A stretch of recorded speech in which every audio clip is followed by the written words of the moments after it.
Thank you very much, Mr. Speaker. Through a series of Assembly questions, I have established that in little over a year, Stormont departments have spent over £470,000 on travel outside the British Isles.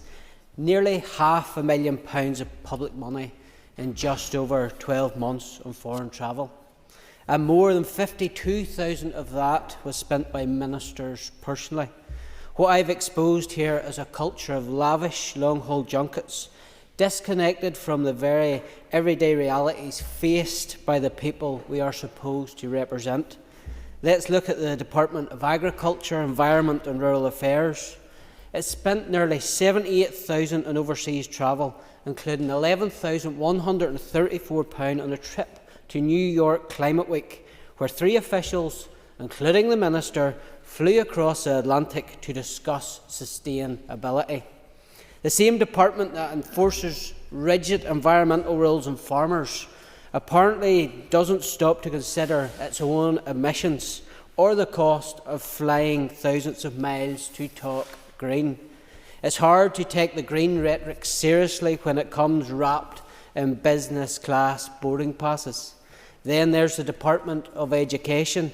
The Minister himself spent £8,128 on overseas travel, including visits to Washington DC and Iceland.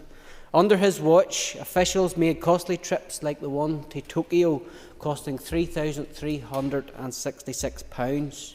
The extravagance doesn't stop there. The Department for Communities managed to spend over £2,280 on a single trip to Los Angeles for one official. That included nearly £1,200 on a hotel stay and nearly £1,000 on flights.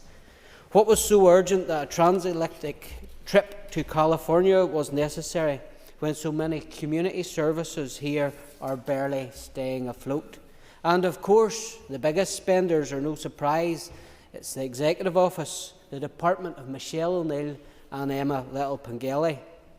Well, they burned through over £126,000 in foreign travel, including the 6-person trip to New York for St Patrick's Day last year, costing a staggering £38,000, over £6,300 per person.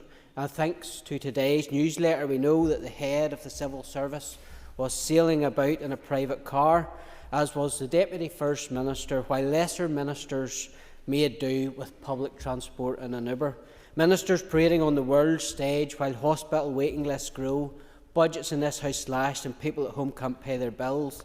My goodness, ministerial egos should not be subsidised by struggling families.